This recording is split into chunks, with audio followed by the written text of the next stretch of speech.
no, this is not Tomica. I know, look, we have boxes in front of me, but they aren't Tomicas. These are Matchbox collectors.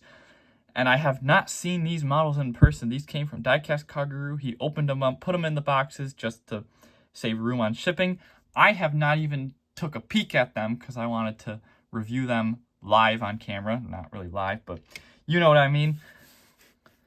The new Matchbox collector set, I think the first one of 2024, they seem like they have the low numbers, so unless they messed something up last year, I'm going to have to say these are 2024 releases of the Lexus LX, the Mitsubishi 3000 GT, and the Nissan Z, very Japanese themed here. Of course, there was the Volkswagen bus, and I think it was the Volkswagen bus, and the Camaro also in the mix, but the Camaro is ugly. The bus is okay, but I have other versions of it. I'm all set there. These are all fairly new castings, though, too, even though the Mitsubishi's gotten 4 releases now, which is good to see. I absolutely love the casting, and it's a nice homage to the original Spider casting of the late 90s. We're going to start with the Lexus, because unfortunately that's the more underwhelming one. I absolutely love the Lexus LX in real life, but the Matchbox casting leaves a lot to be desired. I've talked about that before, and not to mention they're using these goofy rims on it that I don't like. Definitely going to have to swap it, but the color is just gorgeous, and they did offer... Now, this color is not accurate to the real green that it offers, but the real green that comes on the LX, the new LX, the redesigned LX, is a brand new color from Lexus, and it looks amazing. This is a much different shade. Like, the one that they use is a lighter green. It's more metallic.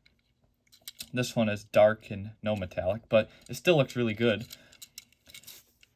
This is the second release of this casting, of course, debuting last year in pearl white.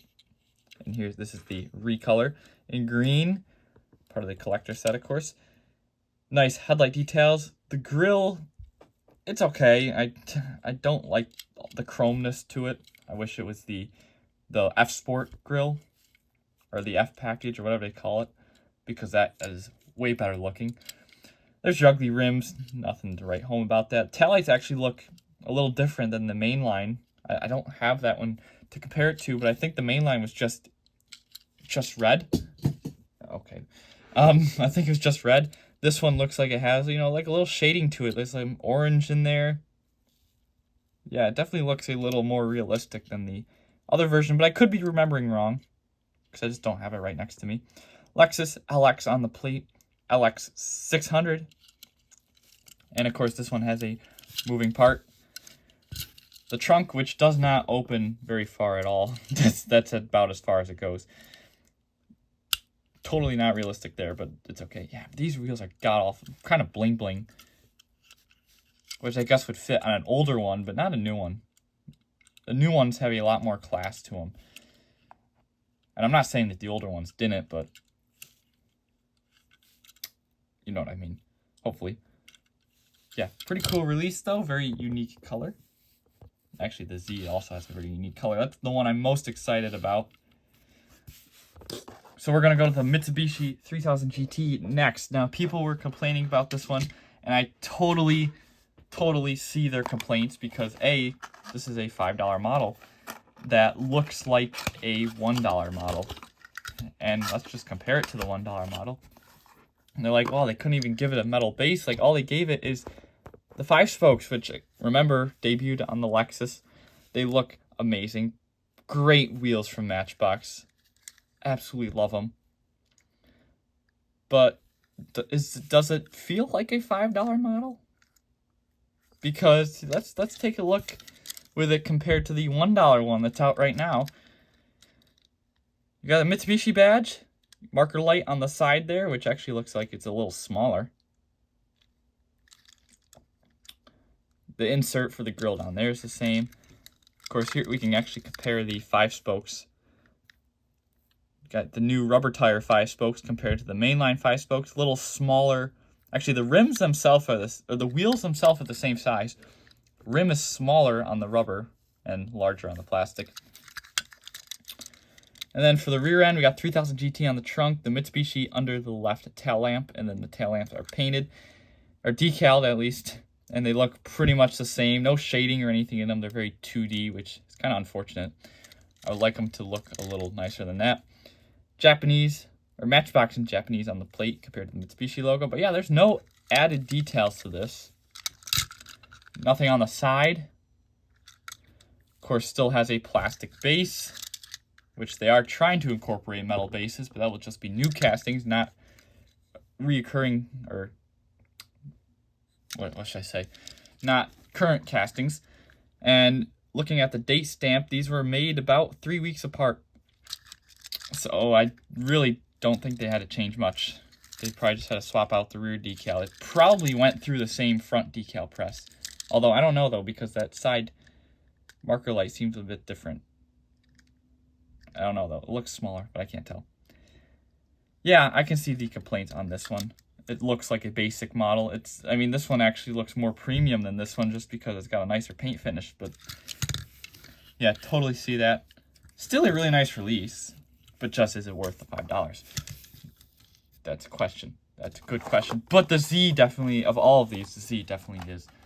Remember, the Z debuted in the Mattel Creations line with the diorama set. And then it was re-released. Yeah, so it debuted in gold, re-released in yellow in the moving parts line last year. And now for this year, it gets this pastel blue color. And it just looks amazing. This is phenomenal. Phenomenal from Matchbox. This is Matchbox at their best in terms of re-releases. And, well, technically new casting, but it's a newer casting. Pastel blue. Headlight decals look tremendous. Amazing.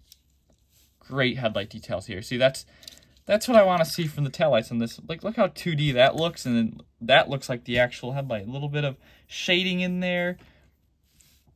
A little bit of depth, kind of. Not perfect, but really nice. Nissan badge on the front here, the updated one, of course. Got black 5 spokes. Very clean. And then, of course, this one gets the opening doors, which do look awful. Mirror's massive, but that's just the casting, not the release. You got your chrome trim down the side here, your Z badge. You do get your nice black roof. And taillights look good. So now I think this one's pretty similar to the moving parts version. But the moving parts version also costs like, what, $2.50. So throwing rubber tires on it and putting it in the premium line is a little more acceptable than just throwing rubber tires on a mainline casting and throwing it in the premium line, if you catch the drift. Still, I think the rubber tire should only really add $1 or $2, not $3. But you also get a box. You know, we can be like Tomica. Yeah, awesome release though. The Z is definitely the highlight here. Still, really awesome mix here. Let's coordinate this better. Still a really awesome mix and a lot of fan favorite models here. And that will do it here. What are your guys' thoughts? Do you think the Mitsubishi's worth it? Do you think the wheels look good on the Lexus? I certainly don't. But that's your opinion. As Race Gurus always says, you buy what you like, buy what you can afford. Of course, I still had some sort of liking to these for me to be like, yeah, I will totally get those when Diecast Car Guru asked me if I wanted them. Totally, I'm sending the money now. Probably something similar to what I said. I don't know, it's been a while. But anyway, thank you all for watching. Take care, everybody. See you in the next one. Thanks, guys. Bye.